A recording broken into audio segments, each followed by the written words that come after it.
Good morning friends, so welcome to the prelims booster session. आज का पहला topic है wildlife protection amendment bill 2021। तो ये टॉपिक आपके इन्वायरमेंट सेक्शन के लिए इम्पोर्टेंट है। तो अभी क्या हुआ है कि लोकसभा में गवर्नमेंट ने wild life protection amendment bill जो है वो इंट्रोड्यूस किया है, जो कि आपके साइट्स कन्वेंशन जो है उसके प्रोविजंस को इम्प्लीमेंट करने के लिए लाया गया है। तो अब इसके अंदर जो है वाइल्ड लाइफ प्रोटेक्शन एक्ट 1972 को अमेंड किया जा रहा है, ताकि ज़्यादा स्पीशीज़ जो हैं प्रोटेक्टेड स्पीशीज़ इसके अंदर डाली जा सकें वाइल्ड लाइफ प्रोटेक्शन एक्ट के अंदर, और जो साइट्स कन्वेंशन है उसको जो है इम्प्लीमेंट किया जा सके। तो हम पहले तो देखते हैं साइट्स क्या है। साइट्स तो एक मल्टीलैटरल ट्रीटी है, प्लांट्स, एनिमल्स और बर्ड्स की प्रोटेक्शन के लिए इसको बनाया गया है। 1963 की IUCN की मीटिंग में इसको जो है वो कंसेप्चुअलाइज किया गया और 1975 में ये एनफोर्स हुई। जिनीवा स्विट्ज़रलैंड में लोकेटेड है और इसको यूनाइटेड नेशंस जो है वो UNEP द्वारा जो है वो एडमिनिस्टर करता है। साइट्स एक लीगली बाइंडिंग ट्रीटी है ऑन पार्टीज़, और ये एक फ्रेमवर्क बनाकर देती है जो कि सारी पार्टीज़ को रिस्पेक्ट करना पड़ता है और उसको इम्प्लीमेंट करना पड़ता है अपने नेशनल लॉज के अंदर। अब जो है फीचर्स देखते हैं जो ये बिल अमेंडमेंट बिल लाया गया है। तो इसके अंदर जो टोटल नंबर ऑफ़ शेड्यूल्स हैं उनको जो है 6 से कम करके अब 4 कर दिया गया है। इवन जो जैसे शेड्यूल फॉर वर्मिन स्पीशीज़ था उसको भी रिमूव कर दिया गया है, और मैनेजमेंट अथॉरिटी एक बनाई गई है, ताकि जो अगर कोई एक्सपोर्ट या इम्पोर्ट कर रहा है कुछ स्पीशीज़ का, कुछ वाइल्ड लाइफ स्पीशीज़ का, उसको जो है वो परमिट देने के लिए ये मैनेजमेंट अथॉरिटी काम करेगी। और जो साइंटिफिक अथॉरिटी होगी वो ये देखेगी कि अगर इसका ट्रेड किया जाएगा इस स्पीशीज़ का, तो क्या इसकी सर्वाइवल पर कुछ इम्पैक्ट पड़ेगा कि नहीं पड़ेगा। ऐसे ही सेंट्रल गवर्नमेंट को एम्पावर किया है कि वो इम्पोर्ट, ट्रेड, पोजेशन और proliferation of invasive alien species को भी जो है वो रेगुलेट कर सके। एलियन स्पीशीज़ तो आपको पता है ना, जो इंडिया की नहीं है स्पीशीज़, लेकिन अगर वो इंडिया में आ जाती हैं तो हमारी वाइल्ड लाइफ और हैबिटेट को इम्पैक्ट कर सकती हैं। तो अब सेंचुरीज़ का कंट्रोल जो है वो 1972 के एक्ट के अंदर चीफ वाइल्ड लाइफ वार्डन को मिला हुआ है, ऑफ कोर्स जो आपके स्टेट गवर्नमेंट अपॉइंट करते हैं। और जितने भी सेंचुरीज़ हैं स्टेट के अंदर वो उनको कंट्रोल, मैनेज और मेंटेन करने का काम ये चीफ वाइल्ड लाइफ वार्डन करते हैं। अब ये बिल कह रहा है कि यस, चीफ वार्डन ही करेंगे ये कंट्रोल, मैनेज और मेंटेनिंग का काम, लेकिन इसके लिए जो गाइडलाइंस होंगी वो सेंट्रल गवर्नमेंट अब से इशू करेगी। ठीक है। सो जो सेंचुरीज़ अगर स्पेशल एरियाज़ में आती हैं, कुछ जो आपके शेड्यूल्ड एरियाज़ में, तो ग्राम सभा का कंसल्टेशन लेके ही जो है ये गाइडलाइंस प्रिपेयर की जाएंगी। अब कंजर्वेशन रिजर्व जो स्टेट गवर्नमेंट्स हैं उनको ये कहा गया है 1972 के एक्ट के अंदर उनके पास ये पावर है कि वो नेशनल पार्क्स और सेंचुरीज़ के एडजेसेंट एरियाज़ को कंजर्वेशन रिजर्व जो है वो डिक्लेयर कर सकते हैं। और ये बिल जो है ये सेंट्रल गवर्नमेंट को एम्पावर करता है कि वो भी जो है कंजर्वेशन रिजर्व को जो है वो नोटिफाई कर सकते हैं। ठीक है। तो मतलब जहाँ जहाँ पर आप देख रहे हो कि स्टेट की पावर्स थी उसमें कंकरेंट पावर्स अब सेंट्रल गवर्नमेंट को भी मिल रही हैं। और बिल में ये भी प्रोवाइड कर रहा है कि चीफ वाइल्ड लाइफ वार्डन को अगर कोई पर्सन जो है वो वॉलंटरी सरेंडर करना चाहता है कोई कैप्टिव एनिमल, कोई एनिमल प्रोडक्ट्स को, तो वो कर सकता है। और इस बिल की वायलेशन के लिए जो है इम्प्रिजनमेंट टर्म्स और फाइन्स भी इसी जो है अमेंडमेंट के अंदर स्पेसिफाई किए हैं। सो नेक्स्ट हमारा टॉपिक है India and Maldives sign pacts. तो अब ये आपका इंटरनेशनल रिलेशंस का टॉपिक है। तो आपको पता है मालदीव्स के प्रेसिडेंट इंडिया में आए थे अभी, तो कुछ प्रोजेक्ट्स जो हैं, कुछ एग्रीमेंट्स पर साइन हुआ है, जैसे ग्रेटर माले कनेक्टिविटी प्रोजेक्ट जो है वो उसको जो है इनाग्रेट किया गया है। 4000 सोशल हाउसिंग यूनिट्स को जो है के प्रोग्रेस को जो है वो रिव्यू किया गया है। फिर ऐसे ही women development committees, local government authorities जो है उनके लिए एग्रीमेंट किया गया, उनकी कैपेसिटी को बिल्ड किया जाएगा मालदीव्स में। Cyber security, disaster management, fishing zone forecast capacity building, ये सारी चीज़ों के लिए भी जो है कैपेसिटी बिल्डिंग का जो है एग्रीमेंट साइन किया गया है। फिर इंफ्रास्ट्रक्चर प्रोजेक्ट्स को फाइनेंस करने के लिए $100 मिलियन की लाइन ऑफ क्रेडिट एक्सटेंड दोबारा की गई है। MNDF जो है आपकी उनकी नेशनल डिफेंस फोर्स, उनको भी 24 यूटिलिटी व्हीकल्स और एक लैंडिंग क्राफ्ट असॉल्ट व्हीकल जो है उनको दिया जा रहा है। ट्यूना एक्सपोर्ट जो करेगा अगर मालदीव्स इंडिया को, तो वो ड्यूटी फ्री होगा, ये भी एग्रीमेंट में साइन किया गया है। नेक्स्ट हमारा टॉपिक है चाइना ताइवान डिस्प्यूट। तो ये आपका इंटरनेशनल रिलेशंस का टॉपिक है। तो अभी आपको पता है ना कि नैन्सी पेलोसी जो US की हाउस ऑफ रिप्रेजेंटेटिव की स्पीकर हैं, वो अभी ताइवान के कैपिटल में चले गए थे, उन्होंने विजिट किया है। तो उससे जो है बीजिंग ने इस ट्रिप को डिज़ास्ट्रस बोलते हुए कहा है कि ये US चाइना टाइज के लिए ठीक नहीं है, और अगर ज़रूरत पड़ेगी तो वो इस विज़िट को बाय फोर्स भी रोकने की कोशिश करेंगे, बट ऑफ कोर्स ऐसा हुआ नहीं है। तो ताइवान जो है, ताइवान पहले तो देखते हैं कि लोकेशन कहाँ पर है। ये मैप में देखते हैं ये फिलीपींस के ऊपर पड़ रहा है आपको, ठीक है, दिख रहा है, फिलीपींस के ऊपर है ये। और ये ताइवान स्ट्रेट जो है चाइनीज़ मेनलैंड और ताइवान को सेपरेट करता है, ठीक है। तो ये फिलीपींस के ऊपर है और ये 180 kilometre south eastern coast of China में पड़ता है। ताइवान स्ट्रेट इसको सेपरेट करता है फ्रॉम द मेनलैंड। तो अब इसका बैकग्राउंड ये है कि चाइना के रिकॉर्ड्स के हिसाब से 239 AD का टाइम था जब एक एम्परर ने, चाइनीज़ एम्परर ने एक्सपीडिशनरी फोर्सेस भेजी उस एरिया को एक्सप्लोर करने के लिए। इसी एविडेंस को यूज़ करते हुए बीजिंग कहता है कि जो ताइवान है वो उसका ही आइलैंड है। फिर कुछ टाइम के लिए ये ताइवान डच कॉलोनी भी रहा है, लेकिन उसके बाद चाइना की जो किंग डायनेस्टी है 1683 से 1895 तक इसको कंट्रोल करती रही। अब 1895 में क्या हुआ कि फर्स्ट सीनो जापानीज़ वॉर में जापान जीत गया और उन्होंने किंग गवर्नमेंट जो थी चाइना की उनसे ताइवान को छीन लिया। फिर आफ्टर वर्ल्ड वॉर 2 जापान जब सरेंडर किया तो उन्होंने ताइवान को भी सरेंडर कर दिया। अब इसका period of civil of war भी देखते हैं। तो जब जापान ने सरेंडर किया तो चाइना में चाइनीज़ नेशनलिस्ट पार्टी आ गई जो कि चियांग काई शेक द्वारा रूल करी जा रही थी। उसको जो यूएस यूके जैसे वेस्टर्न गवर्नमेंट्स ने रिकॉग्निशन दे दिया।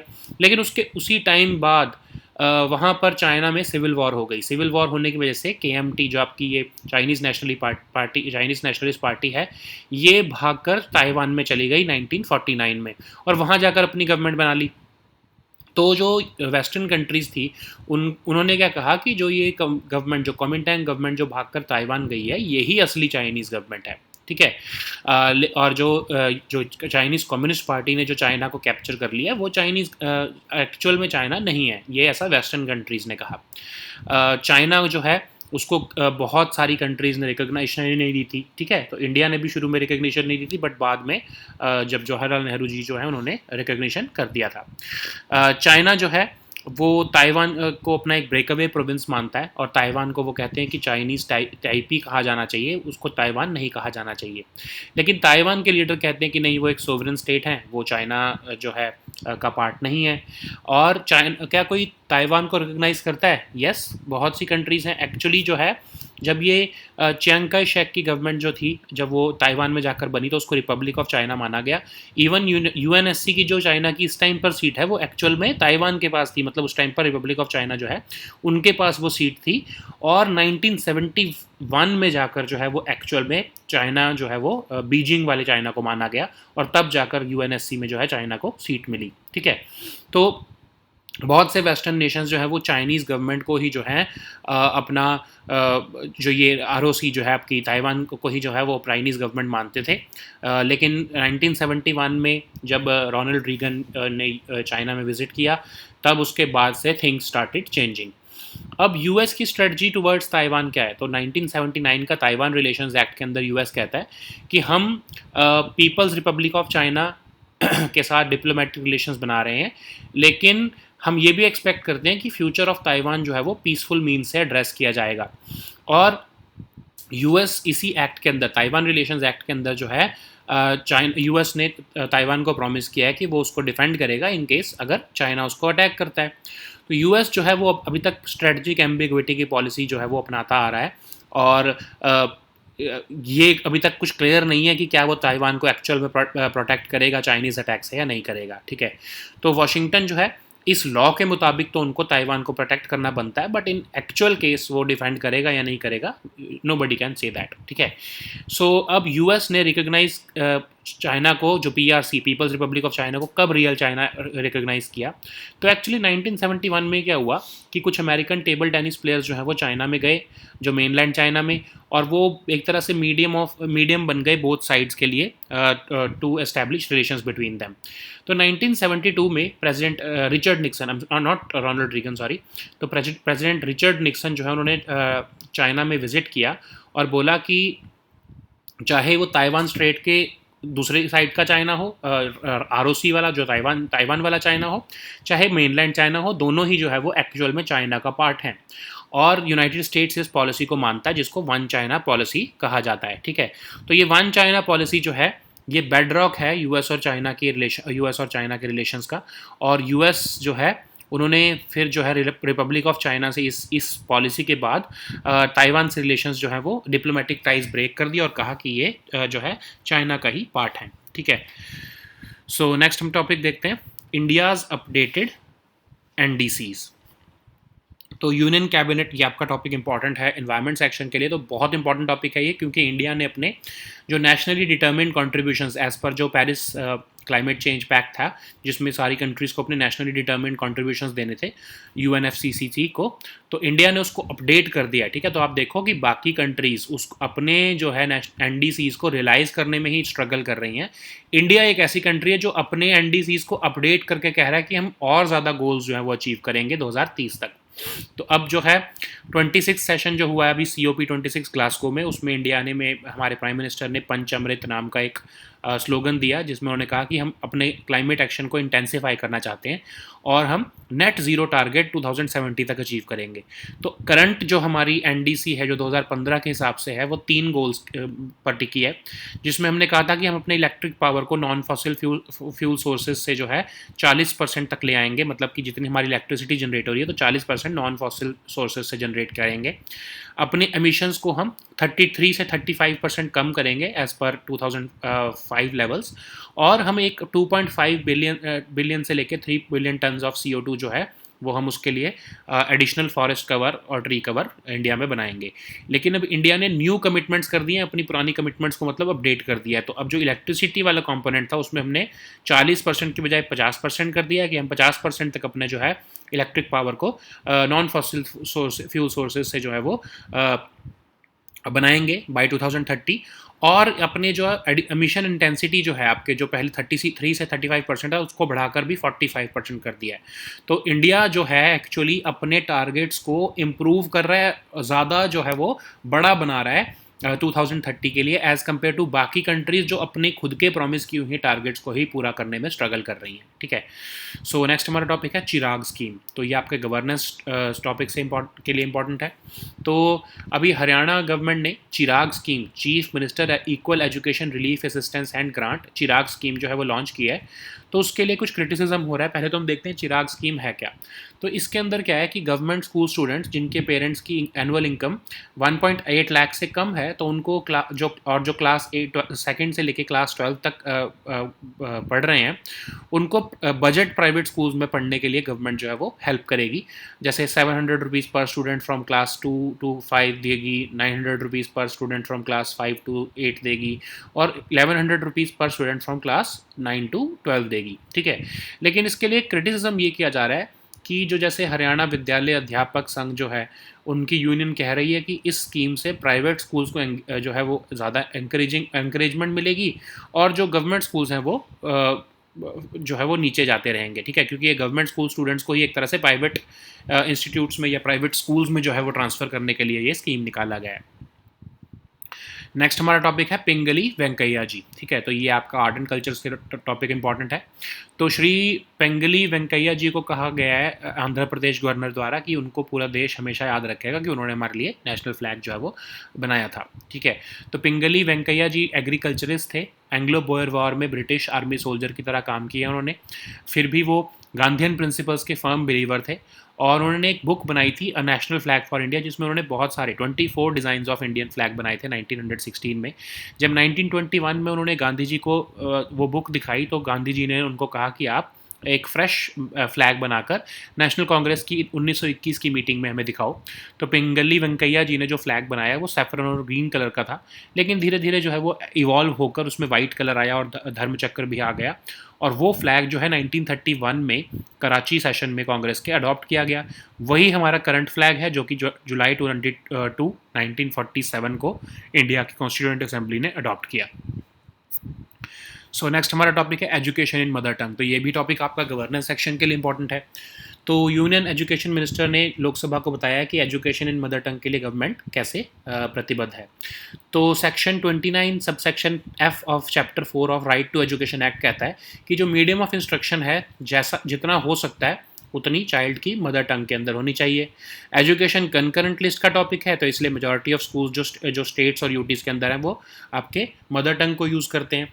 इवन जो हमारी नेशनल एजुकेशन पॉलिसी है वो भी कहती है कि एटलीस्ट ग्रेड 5 तक, और अगर प्रेफरेबली ग्रेड 8 एंड बियॉन्ड तक भी जो है मदर टंग या रीजनल लैंग्वेज में एजुकेशन करवाई जानी चाहिए।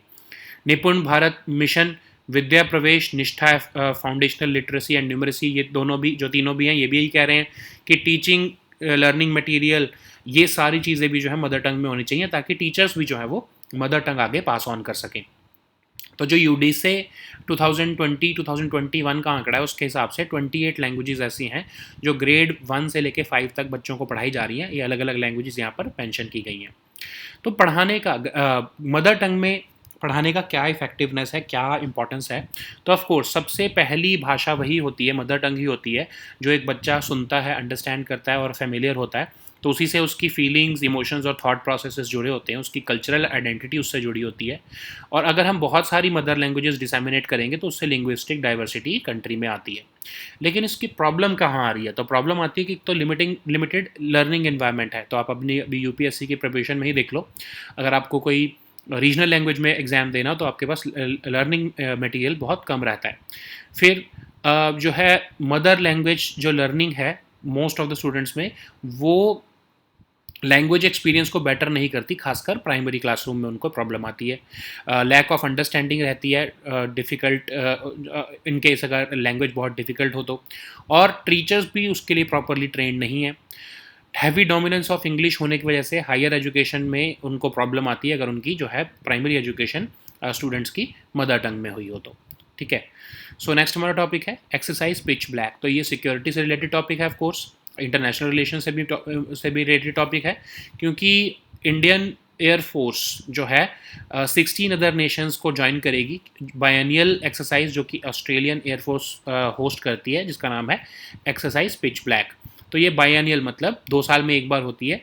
फर्स्ट एक्सरसाइज ये 1981 में with in Australian armed forces के अंदर हुई थी, लेकिन 1990 में ये एक्सरसाइज ऑस्ट्रेलिया और सिंगापुर के बीच में होने लगी और फिर धीरे धीरे इस एक्सरसाइज को मल्टीलैटरल एक्सरसाइज बनाते गए ऑस्ट्रेलिया और सिंगापुर, और अब इसमें इंडिया भी इंक्लूड कर लिया गया है। ठीक है, so now let us see all these topics in English. So the first topic is Wildlife Protection Amendment Bill 2021. So this topic is important for your environment section, of course. So Lok Sabha has recently passed this Wildlife Protection Amendment Bill 2021, and it aims to implement the provisions of CITES. CITES, you know, Convention on International Trade in Endangered Species of Wild Fauna and Flora. And this bill is amending the Wildlife Protection Act of 1972, and it seeks to increase the species protected under the law, and it also aims to implement the provisions of CITES. So what is CITES? CITES is a multilateral treaty, and it includes trade in plants, animals and birds, and it was conceptualized in 1963 at a meeting of IUCN, but it came into force in 1975. So it is located in Geneva, that is in Switzerland, and it is administered by United Nations under the United Nations Environment Program. So it is legally binding on the state parties, and it provides a framework to be respected by each party, which they have to accommodate within their domestic laws. So what are the key features of the bill, this amendment bill? So of course this bill rationalizes the schedules. Earlier we had 6 schedules in the Wildlife Protection Act, but now for of course protection to the flora and fauna, but now the number has been reduced to 4. It even has removed the schedule which was meant for vermin species. Vermin means you can kill them in case they are creating trouble in the ecosystem. Okay, so it is also designating a management authority which will grant export and import permit for trade of certain species, and scientific authority would examine if the trade in such species would endanger the survival of those species. So it also empowers the central government to regulate or prohibit the import, trade, or possession or even proliferation of invasive alien species. And as per the 1972 Act, Chief Wildlife Warden, which is appointed by the state government, was controlling, managing, and maintaining all sanctuaries in a state. But now this bill is specifying that, of course, Chief Warden will act as it was doing in 1972 Act, but it will have to, but that Chief Warden would have to follow the guidelines which will be prepared by central government now. And the sanctuaries which fall under the special areas, the scheduled areas, the guidelines for them would be prepared only after due consultation with the concerned Gram Sabha. Similarly, under the existing act, the state governments have the power to declare adjacent areas of national parks and sanctuaries as conservation reserve. But now this bill is also empowering the central government to notify a conservation reserve. Okay, so you can see that this bill is aimed to uh, uh, also shift. I wouldn't say shift, but it would be like it is giving a parallel power to central government also over areas where the state government had exclusive powers. Similarly, if a person is having a captive animal or animal products, he or she can voluntarily surrender that animal or product to chief wildlife warden. It also specifies imprisonment terms and fines for violation of the provisions of this act. The next topic is India and Maldives sign pact. So you know that it's of course it's a topic for your international relations. And recently, President of Maldives paid an official visit to India, and there were several groundbreaking or review of projects like this groundbreaking ceremony of Greater Malay Connectivity Project was held. Uh, they both also reviewed the progress of 4,000 social housing units in Hulhu Malay, and agreement was signed off for the women development for the capacity building of women development committees and local government authorities, also in the areas of cyber security, disaster management, potential fishing zone, forest capacity building. And the government of India also extended 100 million US dollar line of credit for the finance of infrastructure projects in Maldives. Also, we are going to give them with 24 utility vehicles to the Maldives National Defense Forces. Also, we will facilitate duty-free tuna exports from Maldives to India. Okay. So the next topic is China-Taiwan dispute. So this topic is also important for your international relations. So recently, Nancy Pelosi, the U.S. House of Representatives Speaker, which is similar to our Lok Sabha Speaker, has arrived in Taiwan's capital Taipei, and this has infuriated Beijing because Beijing was not in favor of this trip. So anyways, what is this Taiwan and what is the dispute? Let us see also. So of course, Taiwan is located in north of Philippines in the South China Sea, and it is about 180 kilometers of the southeastern coast of China, and it is separated by the Taiwan Strait. So this is the location. This is China just above. I'm sorry. This is Taiwan just above the Philippines, and it is being separated from the mainland by Taiwan Strait. So, what is the background of this dispute? So, actually, the Chinese government claims that Beijing, of course, China sent an emperor of China in 239 AD sent an expeditionary force to explore this Taiwan area, and this Taiwan also served as a Dutch colony for a brief period in 1600s. But from 1683 to 1895, the Qing dynasty of China used to administer this Taiwan region. But in 1895, the Japanese government, the Japanese won the first Sino-Japanese War, and the Qing government had to relinquish control of over Taiwan to Japan. But after World War II, the Japanese government surrendered, and the control of this Taiwan shifted to the Chinese again. So let us see the period of civil war also. So after gaining independence, after rather the surrender of Japan, the Chinese Nationalist Party, that is the Kuomintang, began ruling China with the consent of its allies. Began ruling China and Taiwan both. Okay, so China and Taiwan both were being ruled by Kuomintang party with the concurrence or the consent of US and UK. And Chiang Kai-shek was the ruler of this party. But immediately after this Japan surrender, a civil war broke out in China between KMT and Chinese Communist Party, and the fearing defeat at the hands of Chinese Communist Party, the Chiang Kai-shek led KMT fled to Taiwan in 1949 and established their own government, that is the Republic of China government. And the communist government in Chinese mainland came to be known as the People's Republic of China. So none of the Western countries recognized the People's Republic of China as the original China. This ROC government, this Republic of China government, which was in Taiwan, was regarded as the original Chinese government by the Western countries, including US and UK, and they even recognized this ROC as the actual UNSC member, the permanent UNSC member until 1971. Okay, so for almost 30 years, this Taiwan, the Republic of China government in Taiwan was the actual Chinese government as per the Western countries and even United Nations.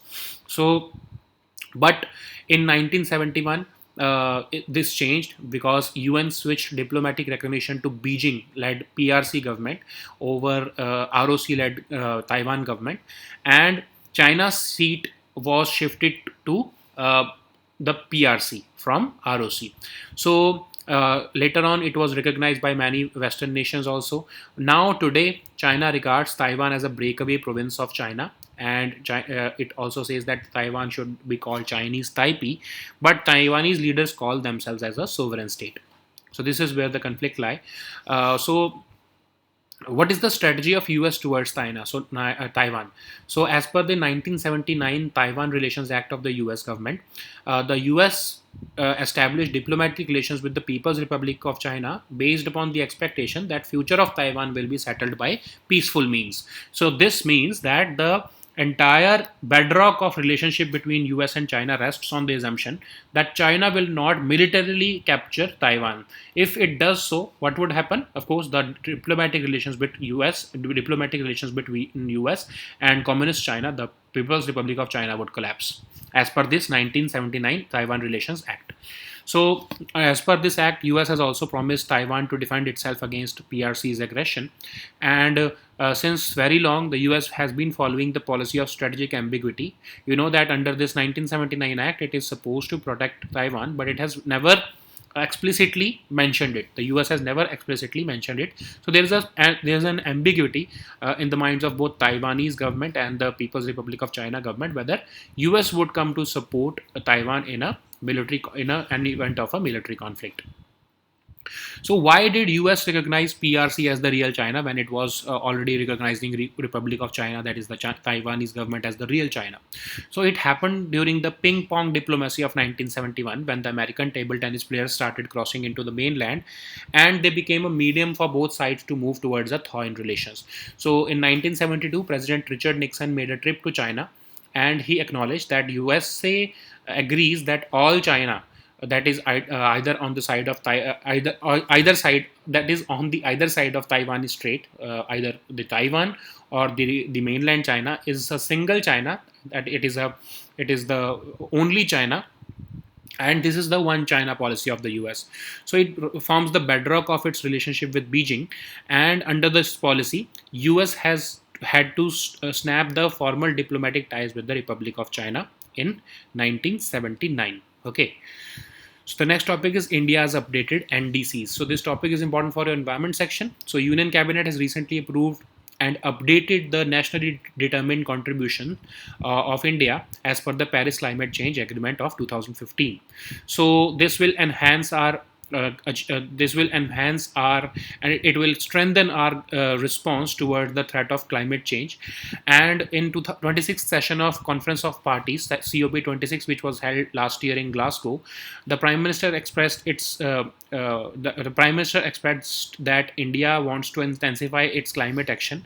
So he gave this Panchamrit vision for India's climate action, and this updation of our NDCs is a step towards that direction, and it is also a step towards achieving India's long-term goal of reaching net zero by 2070. So currently, as per the Paris Agreement, when we submitted the NDCs for the first time, we promised that we would aim to ensure that almost 40% of our electric power is coming from non-fossil sources, and we would also reduce the emissions intensity of our GDP by 33 to 35%, and we will also create carbon sink of 2.5 to 3 billion tons of CO2 equivalent by creating additional forests and tree cover. But what are the new commitments? So the first two commitments have been updated now. We are going to reduce emissions intensity of our GDP by 45% by the same 2030 time period. And for the same time period, we have also upgraded our electric power component from 40% to 50% in number in terms of non-fossil fuel resources by 2030, of course. So the next topic is Chirag scheme. So this topic is important for your governance section. So several politicians and teachers body in Haryana have been raising questions over government's Chirag scheme. So this Chirag scheme means Chief Minister Equal Education Relief Assistance and Grant scheme. And under this scheme, the government school students whose parents' income have an annual whose parents' income is less than 1.8 lakh rupees, they can enroll themselves in budget private schools from class 2 to class 12, and government would be providing some reimbursement to the students for the fees that they are going to pay in the schools. So why is it being opposed? Because some people feel that this scheme is aimed to encourage private schools at the expense of government schools. So the next topic is Pingali Venkaiah ji. So the Andhra Pradesh governor has said that India will always remember Pingali Venkaiah ji for his immense contribution to the design of national flag. So this topic is important for your art and culture section. So about Pingali Venkaiah ji, he was an agriculturist. He also served as a British army soldier during the Anglo-Boer War. He was a firm believer in Gandhian principles, and he maintained a booklet titled "A National Flag for India," in which he made almost 24 designs of the national flag in 1916. And in 1921, he met Gandhiji and he showed this booklet to him. And so Gandhiji asked Venkaiah ji to design a fresh booklet or a fresh flag design and submit it at the National Congress meeting, which was to be held in 1921. So Pingali Venkaiah ji had designed the flag featured saffron and green colors only initially, but later on this was redesigned and the white color was introduced along with a spinning wheel, that is the Dharma Chakra. The current national flag was adopted as our national flag at a Congress committee meeting in Karachi in 1931, which was later on adopted by the Constituent Assembly of India on July 22, 1947. So the next topic is education in mother tongue. So this topic is also important for your governance section. So Union Education Minister has informed the Lok Sabha about education in mother tongue. He has said that Section 29 subsection F of Chapter 5 of Right to Education Act says that the medium of instruction shall be as far as possible in child's mother tongue. And because education is in the concurrent list of constitution, majority of schools which are under the domain of states and UTs are functioning or are teaching in the mother tongues. Okay, even the national education policy says that if at least till grade 5, but preferably till grade 8 and beyond, we should be teaching our children in mother tongue or regional language. Even the Nipun Bharat Mission, Vidya Pravesh, Nishtha Foundational Literacy and Numeracy Program all have re-emphasized that the teaching or learning material should be in mother tongue.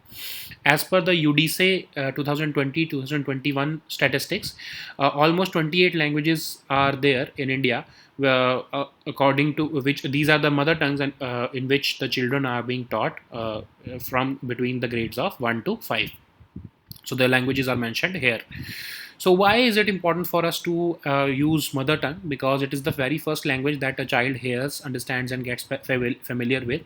He or she develops his or her feelings, emotions and thought processes according to that language only.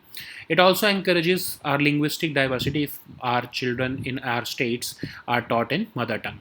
But what are the impediments? Of course, it would because there is limited learning environment, like even you can notice it, that if you are preparing for UPSC in a regional language, then you would have access to very limited number of or very limited resources for your preparation.